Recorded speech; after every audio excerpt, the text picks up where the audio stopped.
Hi, guys. Welcome to the Simple Doesn't Mean Easy podcast. We are here every Monday working at simplifying things in our lives, one step at a time, one day at a time. I'm your host, Michelle Visser. And today, I recorded this episode this morning and I've had all day of lots of busyness, other recordings, other things going on. In the back of my mind, I've been thinking still about this talk from this morning.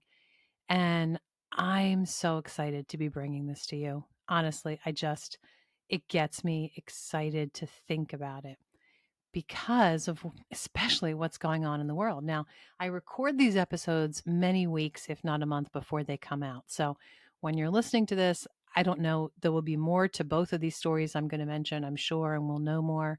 But there have been wildfires raging in California for 6 days now. And it's heartbreaking and it's unbelievable to look at how it could have potentially been prevented. And part of the prevention with any fire, is regenerative farming and other good management of the land. Today, I'm bringing on somebody who is really an expert at talking about these topics. He's the co-founder and the CEO of 99 Counties, Christian Ebersol. 99 Counties is a platform like none other that I have seen or found. So thankful I stumbled across them. They're a platform that are connecting health conscious minded consumers such as ourselves to sustainably raised meat available from small family farms in the Midwest. It's kind of mind-blowing that today technology allows us this availability to connect to a small family farm across the nation and truly source the best food possible directly from the rancher who is raising that meat. When you purchase meat from 99 Counties, you are not only feeding your family the most nutrient dense meat possible that's grown regeneratively, but you're also making it possible for small family farms to exist and keep doing what they're doing. And after recording with Christian, I went online to discover the other story that's been heavy on my mind today. And like I said, I don't know what more is going to come out, but just today, 12 farms, I believe 6 dairy and 6 ranch farms in California, of all places where there are wildfires raging, thanks partially to mismanaged land. 12 regenerative farms were on a gag order, I believe, for the past 15 months. And they are now under the process of being shut down for environmental reasons, which makes no sense because they're regenerative farms. They are doing the best thing possible for our environment and managing the land well. So I don't know the rest of the story, but it was heartbreaking as I was reading the articles. And by the way, I will link a couple articles in the show notes that give you more of the story as far as I know it right now. Like I said, I don't know much, but it's heartbreaking. This is a quote from one of the ranchers who had been under that gag order. He says, "Last night I came home after the press release went out and after I got a call that said, everybody signed, everything's done. The Justice Department signed. And I came in to tell my 94, I can't read. I came in to tell my 94-year-old dad, and he was expecting this, as we all were. But as I'm trying to tell him, suddenly I'm in tears. And he starts crying. We're both just weeping. And we haven't even said any words yet. It's just a complete breakdown. He knew. I didn't have to say what I needed to say. He already knew." The crazy thing is, I firmly believe nothing is better for our soil, for our land, for our environment than regenerative farming. And I know that no food is better for our bodies, for our overall health. It's unbelievable. So I'm so excited to be able to connect you, the listener of this, to 99 counties and connect you directly to these small ranches that need our help. They need our support. And the wonderful thing is, it's a beautiful symbiotic relationship that we need the food they're raising too, right? We need each other. And anyway, we just need to dive into this. You are going to love it. Wait, stick with us all the way to the end. Christian gives us some great insights. He introduces us to some of the farmers. He even tears up a little bit when he starts talking about one of the families because it means this whole process and platform that he's building, it means that much to him. He's actually very close to the farmers. Um, and he gives us, well, we talk about so much. We talk about why does the government subsidize our food? We talk about the history behind that. We talk about how we as consumers truly can make a difference, but it's not in the way that you think. It's just stick with us, guys. It's great. And by the way, please go to solelyrested.com/podcast and sign up to get the weekly details because there are so many details associated with this particular episode. I want to make sure I can send it into your inbox, the links to the articles I'm talking about. Also, after talking with Christian, I looked up some more information and I want to share with you details, research findings from the National Resource Defense Council explaining all of the many benefits to regenerative farming and why it's so important. So I want to share all that with you, along with details about 99 counties, how you can find them, how you can work with them, and what your many choices are to get delicious, incredible food from these farmers. So go to solelyrested.com/podcast and sign up to get the weekly information. Also, you can go directly to solelyrested.com/meat, MEAT, and I will introduce you to 99 counties right there. And of course, you can go to 99 counties and use code SOLYRESTED, SOULYRESTED, will get you $30 off your first order.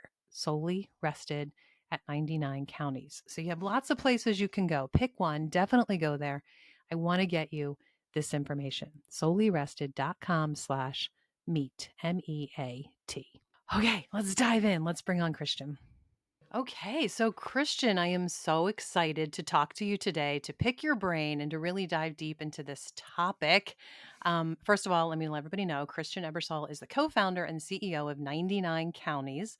If that doesn't mean anything to you yet, in just a few minutes, you're going to be fascinated with 99 Counties and what it's all about. Christian, could you tell us briefly what is 99 Counties? What's your mission? Tell us about it. Excellent. Well, great to be here. Thank you so much for having me, Michelle, and really excited to connect with your audience. So, as some of you may know, there are 99 counties in the great state of Iowa. So, that's the genesis of our name.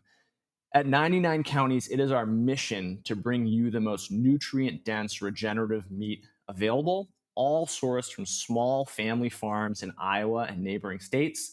This is meat that is raised on pasture with love, free of chemicals, hormone, antibiotics. It's what you want your family to be eating. And the backstory to the name and the mission is, as we will talk about, US agriculture is very big and very commoditized.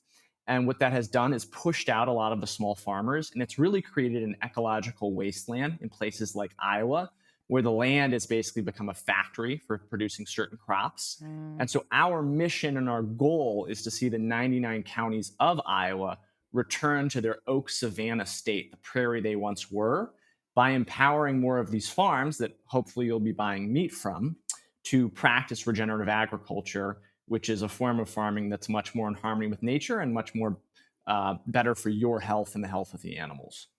Yes. Yeah. And I'm pretty sure most of my listeners are really familiar with what regenerative farming is, but I'm going to ask you about that in a second. First, what's your personal background? How did you become involved with what you guys are doing out in Iowa? So I'm originally from a tiny town in Connecticut called Cornwall, tucked up into the northwest corner. I say that because this is not what I would have guessed I'd be doing, 10 years ago. But where I Hmm. grew up was once part of the dairy capital of America, like 300 years ago, before Wisconsin happened. So, maybe a part of me has a connection to agriculture, as I think Hmm. all of us probably do in our past. After college, I worked in big cities. I worked in New York. I worked in San Francisco. I was a banker and then a venture capitalist, and I worked for an insurance tech company. During COVID and amidst the wildfires then in California, I just felt this calling to try to want to work on something that had, I saw more of a positive good for the planet, for the environment. And so I went down this rabbit hole of, what can we do for the environment? And I stumbled upon this movement of regenerative agriculture and got really excited about it. So much so that I rented a pickup truck, drove across the Midwest trying to find a farmer practicing regenerative agriculture that I could start a business with. And You that did led this me. leaving the East Coast. You just hopped in a truck and you went looking. Well, no, I grew up on the. No, at the time I was living in San Francisco, so I Oh, I'm actually. sorry. Okay. That's okay. So I flew to Helena, Montana, because I wanted to not spend too long driving. Rented a pickup truck, and I crisscrossed all the way from Montana through the Dakotas, through Iowa, through Indiana, through Illinois, all the way to the East Coast. And along the way, I came across Nick Wallace, who's the original visionary and founder behind 99 Counties. And that was, almost 4 years ago now. Fast forward to today, 99 Counties is a brand that's been out there for a couple of years, working with 29 small family farms. I love it. Like I said, I really want to dive deep into what you guys are doing because the more I discovered about what you're doing, the more excited I got. I knew I wanted you to come on and tell us about this. Okay, like I said, I'm pretty sure most people are in general familiar with regenerative farming. But what does it really mean when we talk about regenerative agriculture and why is it so important? So the word regenerative agriculture, right, at its root is regenerate. So the idea that we are regenerating the land. Most of farming, most of agriculture today is an extractive process. And that's why there's so much fertilizer and chemical implements needed in most agriculture, because you're taking away so much from the land that you have to put stuff back to get it to keep producing. In regenerative agriculture, you're farming in a way that is naturally regenerating the land. And so that's at a very high level. It's a more sustainable way of doing things. It's also ultimately a more profitable and efficient way of doing things. At the granular level, regenerative agriculture is the 5 principles of soil health, something I'm very passionate about because a lot of people like to use the term regenerative, and it's not actually true. So the five Hmm. principles of soil health are minimize soil disruption, which means don't disrupt the soil with chemicals or with tractors, etc. Ideally, you Hmm. have a constantly growing root, which is the second principle of regenerative agriculture. Hmm. That's so that you can constantly have photosynthesis and other processes occurring whereby you're enriching the soil. The second, so I mentioned minimizing soil disruption is one, planting diverse crops is two. The third is keeping the soil covered with plants or animal excrement. This is to protect the soil from erosion. Next, we have integrating animals with planned grazing. And that's really important. When I say that some people talk about regenerative agriculture and it's not regenerative agriculture, that's what I mean. Because, flora and fauna, you don't have nature without animals. So there's all these farms out there where you're just growing crops and there's no animals involved. And that's not Hmm. naturally how the system is supposed to work. So a very key feature of regenerative agriculture is having the integration of livestock in what you're doing. Hmm. Wow. And this is something that you guys are literally helping farmers understand better if they don't already, right? Are there some farmers that you kind of brought under your wing and helped them learn some of these steps they weren't maybe doing? Not so much yet, No? to be candid. I mean, I'd say a lot. Okay. There's a lot of farmers that we learn a lot from, and I would say in Mm, our network of farmers, there are some that are further along in this journey than others. But really, just starting out, like we need people that are producing the best grass-fed, gotcha. grass-finished beef, the best pasture-raised lamb, Okay. etc. And so, really, it's people who were doing this or wanted to do this but didn't have an end market for it. Now, our vision eventually, as we grow, is to go to someone who's not doing regenerative agriculture and say, hey, we've got a platform built for you. We have customers who want beef raised this way. Let us help you, show you the path. But today, really, in the early years, it's about finding people who are already doing it and creating this platform for them. Okay, I got it. I love it. So, how do we get to where we are today, Christian? Like this large scale, big farming, insane industry that we are all pretty much almost forced to take part of because we need meat.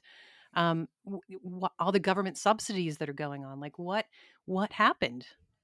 So, I think one thing I always like to emphasize is Yeah, I don't really blame anyone in particular for it. We're just where we are, right? History happened. A lot of things happened that got us to this point, and I'll talk about those things. And candidly, we're all a part of the problem and all a part of the solution. Mm, My fiance always gets annoyed because if she ever comes home from the store and complains about how something was expensive, I get annoyed because the idea of food being cheap is one of our biggest problems. You know, yes. and that's one of our biggest problems in agriculture is economies of scale. And so for Mhm, food to be cheap, for anything to be cheap, we have to have really, really big scale. But in creating these big scaled farming operations, often, what gets left by the wayside is it being done sustainably? Is it being done without chemicals or antibiotics, et cetera? So how did we get here? Call it 70 years ago, we didn't think we'd have enough food to feed the world. And this is a mantra you hear in agriculture today, like, we must feed the world.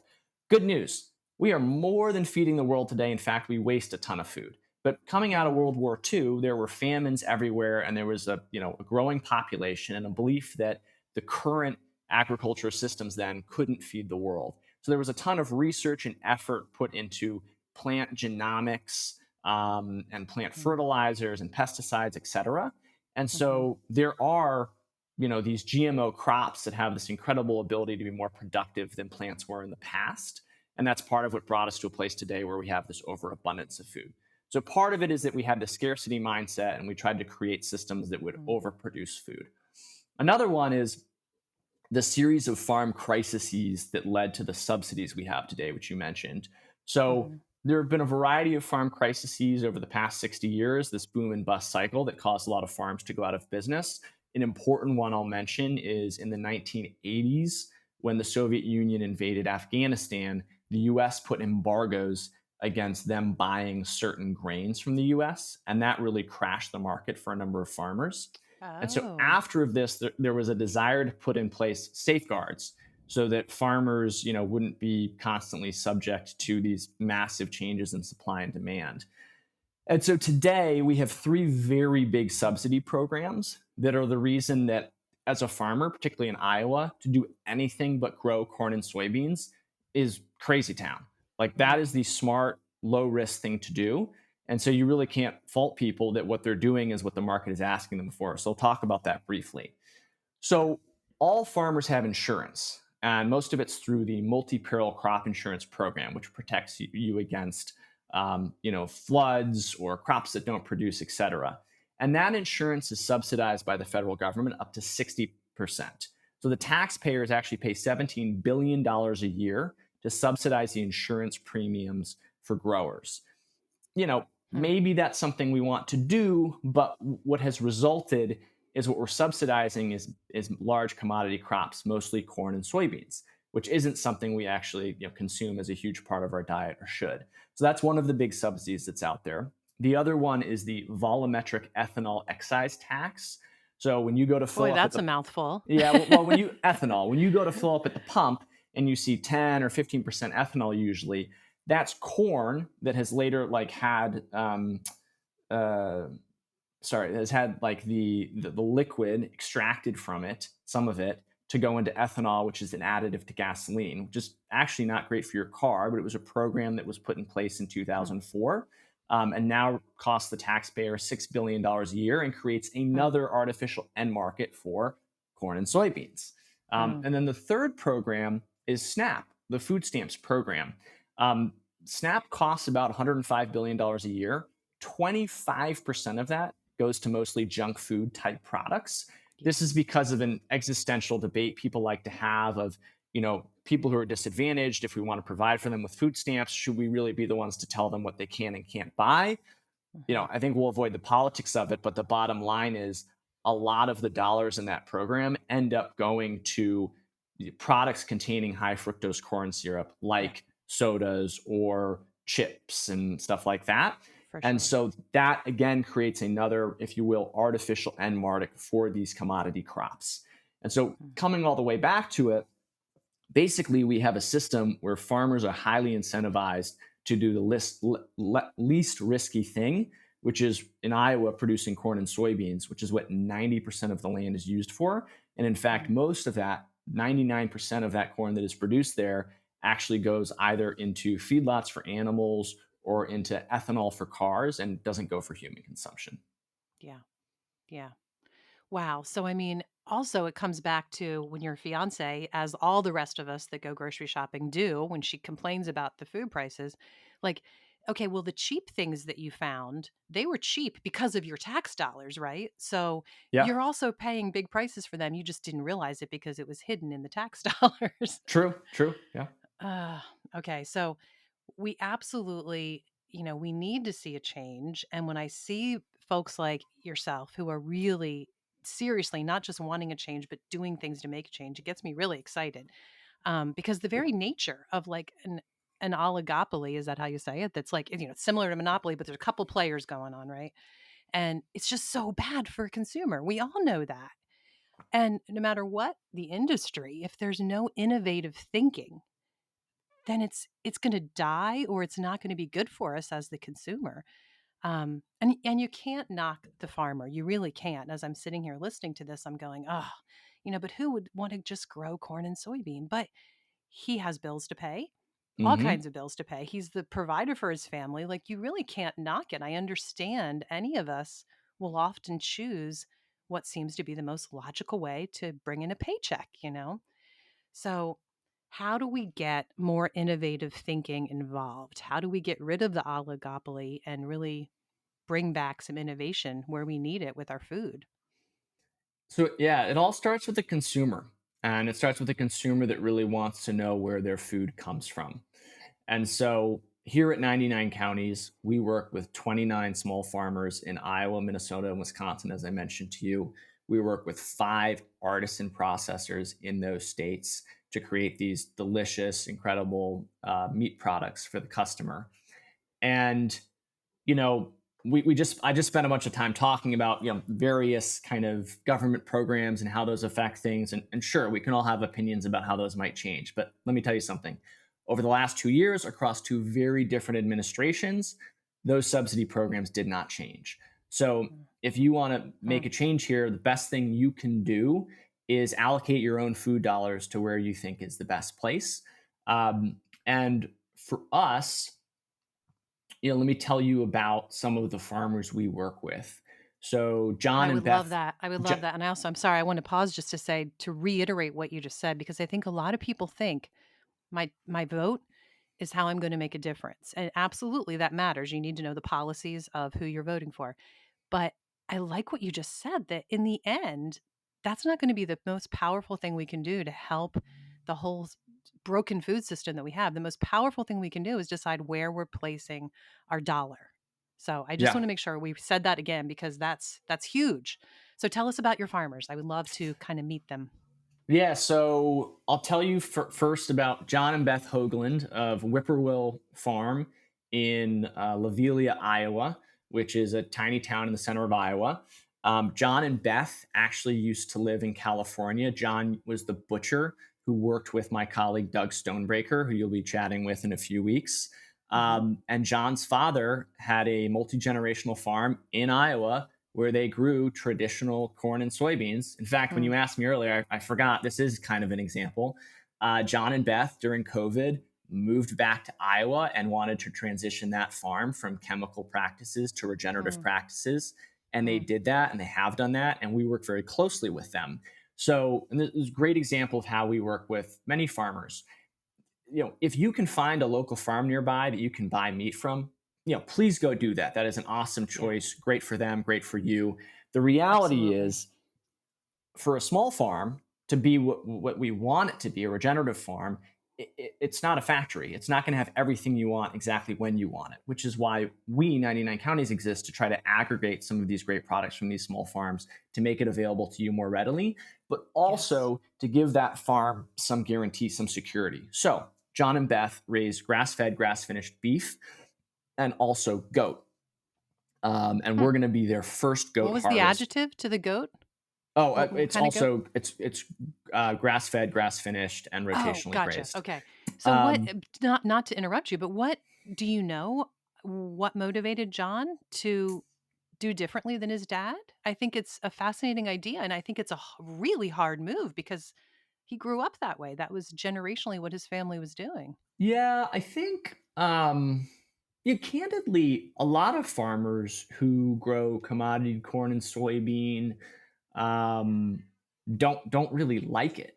They just don't feel Mm, like they have a choice okay. because when the property is mortgaged and you've got a expensive payment on a tractor, you're kind of locked into what you're doing today, right? I Right. think with John, part of it is John and Doug Stonebreaker, my colleague who you'll meet, worked Hmm. together on one of the original organic beef programs in California 20 years ago that he'll tell you all about. Okay. And perhaps it was through that journey they were the first to Okay. implement the Temple Grandin process, which is one of the most humane ways of doing a harvest of an animal. And Oh, wow. anyway, Interesting. I think I don't know, when you're around the animals and the farm so much, you want to do better by Mm, the growing things. And so much of farming today is like using pesticides, et cetera, to kill yeah. things. And so I don't know. I think they just It's wanted to see the land transformed, wanted to see more okay. butterflies and birds, et cetera, wanted to see Sure. the land come back to life. So John and Beth moved back. Beth actually wrote a book called Beth is a very Hmm. accomplished journalist and writer. Wrote a book called Bet the Farm. That's Oh, a great read or listen. And they moved back about 4 years ago. Anyway, they do cooking classes on their property. They're about an hour and a half from Des Moines, which is the largest nearby city. And they sell a good amount of beef direct to consumer, but they can't predict every year how much of that they're going to do. And so they also work with us because we like to source the best grass fed, grass finished beef possible. And so we harvested 12 head of cattle from them about 2 months ago. And we've been selling that recently to customers. Everything we sell hmm. is under the 99 Counties brand, but Okay. we know intimately and tell you about the different farmers we work with. I love that. Um, So you don't limit John and Beth at all in what they're doing with their own personal customers. You're just an add on to help them Correct. continue doing what they're doing to support them. That's awesome. I love it. Yeah. And so that's the beef with them. And everything they do is rotationally grazed, which some of your listeners may be familiar with, some may not be. So, let's go back 200 years ago. We've got bison roaming around the prairie. Guess what happens? They graze a little bit, then suddenly some wolves, some predators show up. They chase them, they run somewhere else. And, it sounds very hokey and they graze somewhere else, but that's how it happens, this natural kind of movement. And Hmm. today, a lot of livestock production, we've all driven by it on the road, is just cattle all in the same place. Well, a Yep. piece of ground that's constantly grazed, that grass doesn't have any time to regrow. So Yep. what John and Beth do, and all the other beef producers we work with, is they use this electrical fencing to have the cattle in one area for a couple of days grazing, and then they move. And after they Hmm. move, that land can recover and use their urine, their feces as fertilizer for the soil, and those cows can come back to that grass a couple months later once it's grown. Yeah. So that's one of the many protocols they do that is a requirement for working with us. Okay. John and Beth recently started raising goat. Americans don't have a huge appetite for goat. There are other cultures that do. But so, starting a goat program is a little bit daunting. Like, are you going to have enough Hmm. people to be customers of it? Fortunately, we're not huge. We're still a pretty small business. We'll talk more about our membership program and our subscription Yeah. program, but we have this past year, we had 1,900 unique customers, many of whom place more than 10, 15 orders a year with us. Hmm. So we're small, but we're bigger than an individual farm. Yeah. Anyway, we are doing a goat harvest, and we're going to have goat stew meat available probably Hmm. in about a month or so Wow. with the Hoaglands, which the goat is an incredible animal for just like mitigation of wildfire, for example, for eating things that no other animal would eat. I mean, you want to clear some brush Yeah. to just put some goat A out goat there, is they'll get through it. great. Yep. So it's a great addition to their program and to their farm to have goat, and we're proud to be able to work with them on it. I want to pause with a quick question for you. Did you know that the ice melt that you can buy at a store that, de-ices your walkways, did you know it's loaded with chemicals that can harm your pets and can definitely destroy any grass or gardens that it touches? I'm excited to tell you, especially with most of our nation pummeled with really bad icy weather this week. I'm excited to tell you that I found an all natural ice melt that I'm really happy about. It's actually been used by road crews for 60 years now, but I'm just finding it myself. It is safe for kids and pets and plants, and thanks to the 64 trace minerals and the four complex chlorides in it, which are chemical ions that are found naturally in the salt. This ice melt is effective and all natural. So it's safe for me to use in my sugar bush or anywhere near plants, grass, trees, anything I don't want to see harm with chemicals. In fact, it's actually good for the soil. And bonus, it's not going to hurt any critters that happen to taste some, from the deer to the squirrels to the rabbits that live in our sugar bush to our 3 dogs. Go to soullyrested.com/salt. Check out this ice melt. You really need some. It's amazingly effective. And I have a special coupon code waiting for you. Soullyrested.com/salt. I want to pause this episode and tell you to go to soullyrested.com/seeds, SEEDS. If you are going to plant any food this year, if you're looking for seeds, if you need live plants, if you need any sort of gardening items, you want to go to soullyrested.com/seeds and check out my new favorite seed company. I want you to take advantage of the special offer, the special savings that you can enjoy on any purchase that you would like to make there. These seeds are amazing. This company is super particular with what seed suppliers they work with. They have a 75-acre farm where they test every single variety of seed before they make it available. And their seed germination standards are way higher than industry standards. On top of that, you won't find GMO seeds at all from this company because they don't just talk about doing the right thing, about leading to healthy soil and good ecosystems, but they do the right things and they refuse to sell GMO seeds. Go to soullyrested.com/seeds, enjoy the savings, and check this out. soullyrested.com/SEEDS. And I don't think there are many places you can go online and find goat stew meat. I mean, that's very unique and talk about innovative. I love it. Yes. Yeah. And I mean, you guys, okay, I want you to tell me, are you going to tell me about one of your pig farmers? Yeah, sure. Okay, good, Absolutely. because we, my listeners know, we're pig farmers, and like you were talking about earlier, it's a struggle that we're very limited. First of all, we can only raise about 10 to 12 here every year. Yep. So we have a very limited short list of our customers, and of course they have to be local because they have to come. It's a pig share situation. They have to Yep. get a half a pig or a whole pig. And once in a while, people that listen or that follow me on Instagram will reach out and say, do you sell your bacon? Do you sell your ham? And I'm like, well, that's not the way it works. I can't do it that way with the Yep. state laws that we have. And you have to live locally. I don't ship it. I can't even imagine dealing with the dry ice and boxing it up like you guys do. I mean, it's got to be a huge Hmm. effort. um, so I love it that you are making this accessible to everybody. People literally can order a ham from you or Hmm. they can Right order now. Yeah. a pound of bacon. I love Yeah. it. And Yeah. even better than that, this is what I was thinking of when you said goat stew meat.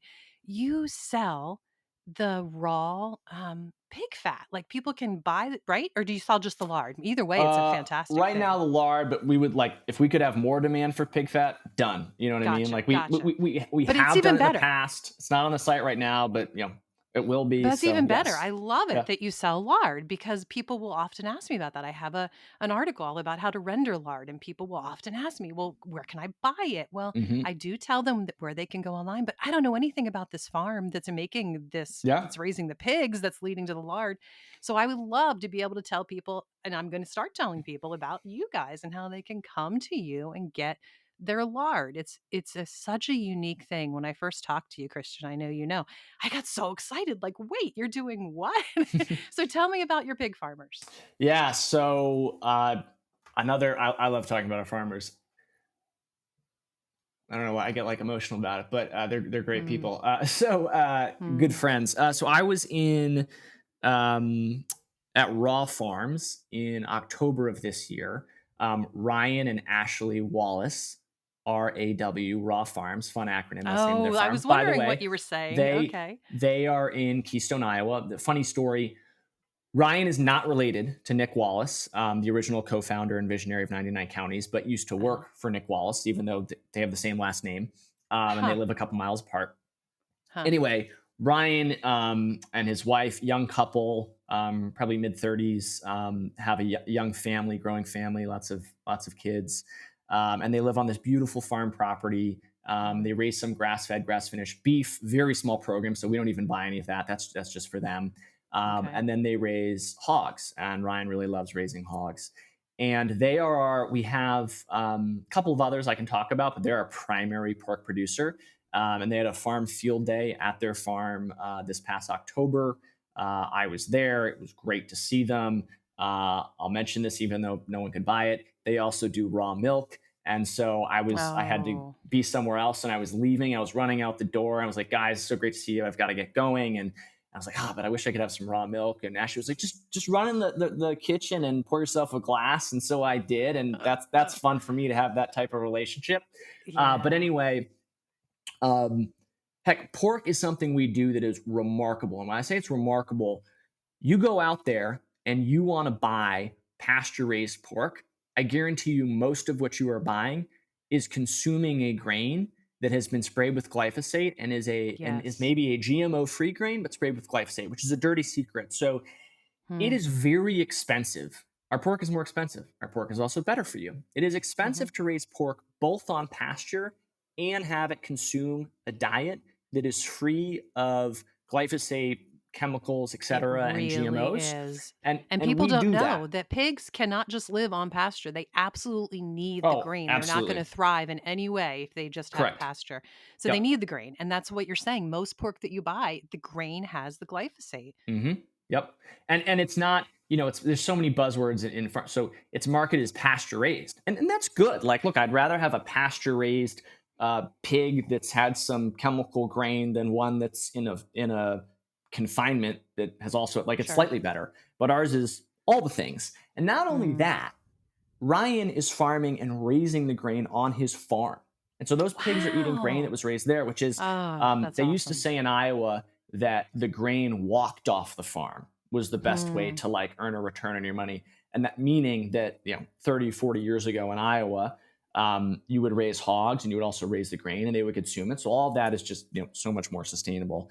So Mm. pork, we cannot keep enough pork in stock. And that's Mm. because we have such high standards that it's hard to find people who do what we do, like Ryan and Ashley Wallace. And another guy we work with, Jude Becker, in Dyersville, Iowa, near Field of Dreams. He's a legend, one of the Oh. original people to ever do organic pork. In fact, Alice Hmm. Waters, a famous restaurant in California, once flew him out to do a whole program there. So that's another person we work Hmm. with. But Oh, cool. um, we have an insatiable demand from customers for our bacon, regular bacon, sugar-free bacon, and then also our pork chops. And so, yeah, if you're Ryan and Ashley they do some farmers markets and stuff. And if you're local in Iowa to them, you can just buy direct from them. But the reality is they live in a very rural area. And for them to have like the scale of business they want to have, they need a partner like us who has Yeah. customers all across the lower 48 states. And so Yeah. we're incredibly proud to partner with them, and I love eating the product. So yeah, it's a I great love it. partnership.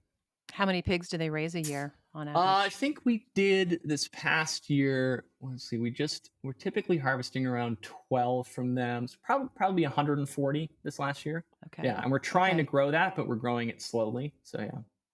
And then they don't have to worry about that dry ice and boxing up that I was talking about. You No, guys do yeah, all and that, right? that's a whole that's a lot of work. And again, Yeah. that's the interesting dichotomy here, right? Is the massive scale of a lot of the food production system, we're discussing is part of the problem, but it's also what makes it efficient. And so I think Mhm. there's like a medium small size or like bigger than a single farm size that we're trying to be that is sustainable but also viable. To Yeah. be Ryan and Ashley and to be raising the pigs and some cattle and to have the farm and the grain and then to be trying to put the meat in a box, to be trying Yeah. to put dry ice with it to mail. It's a lot, and so And you'd we have to hire handle employees to help you with exactly. all of It's that. just they're It's just multiple yeah. businesses, and so Yeah. we handle that part of things. Yeah. Um, I just love it. I mean, you guys are literally answering you're checking every box, at least I should say, because you're helping us as the consumer do exactly what we were talking about earlier, to literally put our money where we had voted and go one step beyond and literally put our money into the right food to correct the system. But you're also helping the farmer allow us to do that because like you were saying, Ryan and Ashley, they would never connect with me. They would never be able to send me bacon. How would they ever Hmm. meet me? You're making that possible. So I love it. So tell us how people can obviously 99 counties is where they're going to go to find you. What are their options? Like, I assume they're not going to go on your website and say, well, I want bacon from Ryan and Ashley, right? Correct. Yeah, that would just be maybe if we Insane. were maybe if we were a much bigger company, we could do it. Hmm. And the reason being, like every time you do that, you're talking about a different label at the processor, and Yep. trying to keep track of all of that. So everything you get Yep. from us will say 99 counties on it. And Yep. then the pork is coming from most of the pork products come from Ryan and Ashley's farm. And then the gentleman I mentioned, Jude Becker. And then there's one other farm in Wisconsin we work with called Hidden Stream. But how do you shop from us? You go to 99counties.com, and we have two ways you can shop with us. We've actually closed our herd, we like to say. So, Hmm. we have a lot of demand for our products, and we really need customers that want to make a long term investment with us. And so, there's two Hmm. ways to do that.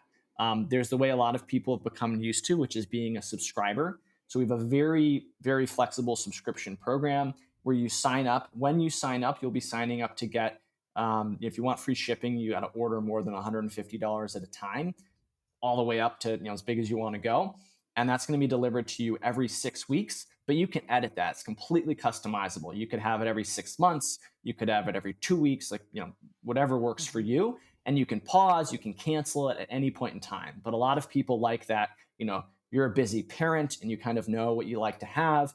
You go ahead, set it and forget it, and anytime you can make edits, like, hey, this time I want less ground beef, I want more ribeye, hey, this time I want to add a ham, what have you. So Okay. that's a So, subscription plan. right. Now, I know that subscriptions are huge and very popular, and I do understand why. But I personally am really not a fan of subscription. And I'll tell you why. They kind of make me personally just a little nervous because I'm always thinking I have a lot on my plate. I have a lot I'm doing every day. And I'm not great about staying on top of the things that aren't absolute have tos. So I'm afraid that my box is going to ship and I didn't make that change I wanted to make, and I would rather have more control. And I'd also rather be able to go, oh, in 2 weeks, we're having those families over. I want to just hop on and order exactly what I want and not worry about is that part of my subscription. So maybe I'm an odd person, but I'm a person who likes your other option. And I love it. I feel like when you're investing in the other option, you're literally investing in these farmers. Like you're literally kind of giving a little gift as you're starting out. I don't know. That's how I see it. So tell me the other option. Explain Yeah, that to me. terrific. Yeah, so our membership option. And I will say about the subscription, the pain points you spoke about are completely valid.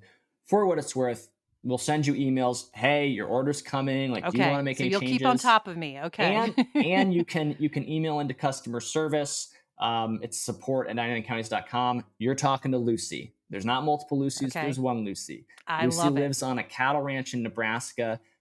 She's been here 20 years. She's originally from Wales, so she has a lovely British Oh, so she even accent. has an accent. Yeah, yeah. I might She's wind up calling Lucy just Oh, because I wanna she's say hi. she's the best. So we work with you if you want to make changes on the subscription. Okay, But that's yes, good to know. we Good have to the know. membership, and the membership is basically you want more of an a la carte experience. Great. So here's how the membership works. For $199 a year, you get 20% off all our products, and you shop completely a la carte whenever you want. In fact, if you want to do a la carte with us now, it's the only way you can do it. You have to have a membership. You have to be logged in, Mm. and then you can browse from our 120 products and like you said, do it exactly the way you wanted. So Okay, as you so wait, spoke back to up though. I wanna understand. I can't just go to 99 counties and say, "I want a steak." I can't just do correct. that?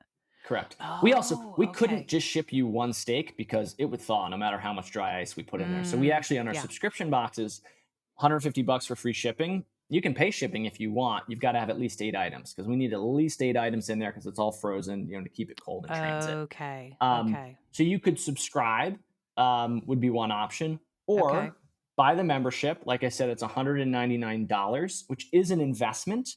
But let me describe how it's worthwhile to you. So if Mhm. you do that once per year, you're getting 20% off all the products, complete flexibility. And we also have, I think I can share, we have a promotion for your listeners. So if you Mhm. use the code solely rested at checkout, you'll get Yep. either $30 off your first subscription or $30 off the membership purchase. So Okay. that Yep. 199 would be 169. Um, if you go through more than $500 worth of meat a year, which if you're a big meat eater, you definitely will. You will more than be earning your ROI on that 20%.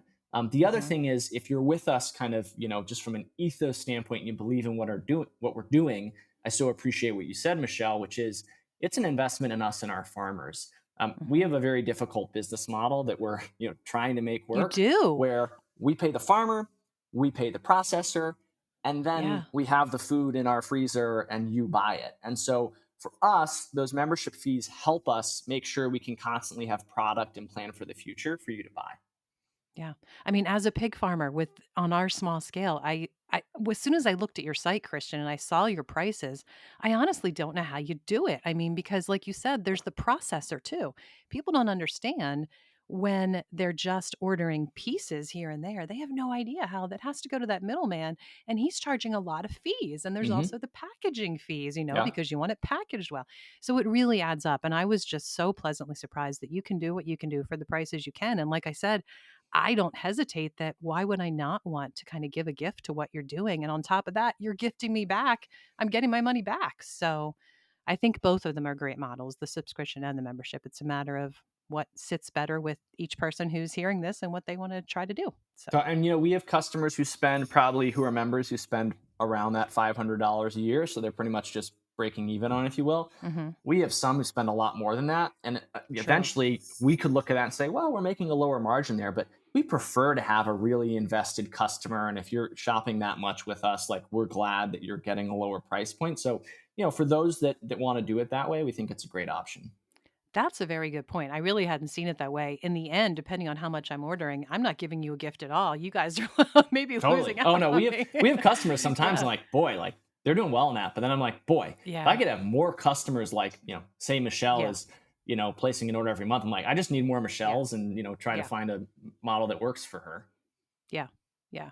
And I think the world needs I really think what you're doing is so cool. And I think I hope it's gonna just go take off like crazy when people start realizing this is an option for them, that they can be anywhere in the country, up here in New England, and they can literally be helping the Midwest farmers while they're getting seriously the best meat they could find anywhere. I think it's gonna take off. And I think there's gonna be more than one 99 county. I think at some point you're gonna have competition doing this amazing thing that you're doing because it's so good. And I think there's enough need for it. That's a good thing. I mean, We hope so. so Yeah. I mean, look, there are we're really small. Butcher Box is probably the most famous company for doing this. They do, on a podcast, the CEO said they do $600 million of revenue a year. I've got a holy lot of cow, say respect for that that. again. Say that again. $600 million of revenue a Oh my year. word. Yeah. I'm In glad you a, brought Butcher Box because yeah. I hadn't even thought about them. I'm thinking so much about you guys, but that's a good point. Compare what you do to them. Go ahead. I So Butcher Box, again, I don't like to throw stones. So first of all, the meat from Butcher Box is better than most meat out there. Not better than ours. I'll describe why, mhm. but better than your commodity meat, because they're sourcing grass-fed, grass-finished beef. All of it's from New Zealand. They do awesome agriculture there, but that's really far away. We've got some great farmers here Yeah. doing just as Yeah. well, if not better, like in Iowa, probably in your own state. So that's one big Yeah. difference. And I'm always They talking about that, Christian, how you want to stay local whenever you can. You have so much more knowledge of that food and the source if it's something local. And staying in the US instead of going to New Zealand, we have a lot more control over what the animals are being fed, how they're being treated, all of that. Yeah. Well, the other thing is, I you know, I won't exactly say how big we are, but I'll give you the numbers. You can figure it out. Let's say we're Mhm. about a 600th the size of them, and you, the customer, matter a lot more to us. I mean, again, Very true. they're a really They don't well have a run. Lucy, I'm Yeah, sure. they're a really They have really well run business. They have a lot of respect for, but I'm just saying, yeah. we're really small, and our Yeah. customers, for that reason, are extremely valuable to us. Yeah. Yeah, that's a great comparison. And that's another reason. I mean, I try to always shop small honestly when I can. So, another reason I hadn't even thought of bringing up that I don't even know if competitor is the right word because I don't even see them in the same league. It's just a whole different thing. So, okay. Well, this has been fantastic, Christian. I am going to load up our show notes with all kinds of stuff. I'm even going to put Beth's book there because I loved that you mentioned one of your farmers has written Beth the Farm. So I'm going to put some information in the show notes so people can find you so they can take advantage of that great offer that you guys are offering to my listeners. And in a few weeks, like you alluded to, we're going to listen to me. We're going to bring back someone else who is doing really cool things with 99 Farms as well. And I'm eager to, and I'm going to get this right, eager to introduce everybody to Doug, who's kind of the other half of Christian, kind of. So He's more like the better, more interesting half. Doug is straight out of. He'll hate me saying this, but he's like straight out of central casting for a cowboy. He was a cowboy. He oh, worked on yeah. ranches in California his whole life. The first time I met him, he was wearing a cowboy hat. He looks the part, So he is but totally he's a character in Yellowstone, is what you're telling well. me. I A good mean, character. he's just a very salt to the earth person, Okay. and someone who he built one of the original companies doing organic grass-fed, grass-finished beef in California 20 years ago, before this was cool. And he's just a great partner and kind of a really interesting person to talk with. So I'm excited for you to meet him, and I am excited for too. your listeners to meet him too. Me too. And I didn't know what you had said about him innovating a new, better way to process the animals. Well, That's it more wasn't. I don't. humane. Yeah, he. So there's a woman. I always say it wrong, but let me make sure I say it right here. Um, so Temple Grandin, who Yeah. wrote a book, is famous all She's a about. fascinating woman. Yeah, so Hmm. like kind of a more humane way to harvest animals, Yeah. and Doug, he'll be able to speak more about this in better detail. But about 20 years ago, when they were building the business that he built in California called Prather Ranch, I believe they were the first people to implement her practices, or some of the first. And so Oh, that's I'm something you sorry. I can. didn't Oh, catch that's what you had okay. said. That's I Okay. mean that's something you can talk to him about, and he Yeah. likes to share about. Yeah, fantastic. All right. Well, Christian, thanks so much for coming on. And like I said, I'm going to load up the show notes. I want everybody to come meet you guys and find out the great things you're doing. I'm so excited about it and can't wait to be on this journey with what you guys are doing. Thanks so much for coming. Was that not really interesting? And I can't say enough how much I love what 99 Counties is doing. Please go to solelyrested.com/meat, MEAT. I want to introduce you to more about them. And my code for saving is there, and all the details about how you can order meat from these amazing farmers on this fantastic platform that's really making a difference. And I know that Christian and I mentioned that Doug Stonebreaker is going to be on probably a couple weeks from now, maybe 3 weeks from now. He is the director of the supply chain of 99 counties. And he has so much more insight to give us into things like all the greenwashing terms, what we can look for on our meat, what these terms mean, which ones we can trust, which ones we need to ask more questions about. He's going to help us understand how we can find a good meat supplier and what we need to be asking of them and what the difference is between organic and regenerative. There's so many great things that Doug is an expert on that I knew I wanted to have him come on and help us unpackage all of this great stuff. And that'll be in a few weeks. Don't miss that episode. Meanwhile, go to solelyrested.com/meat, MEAT.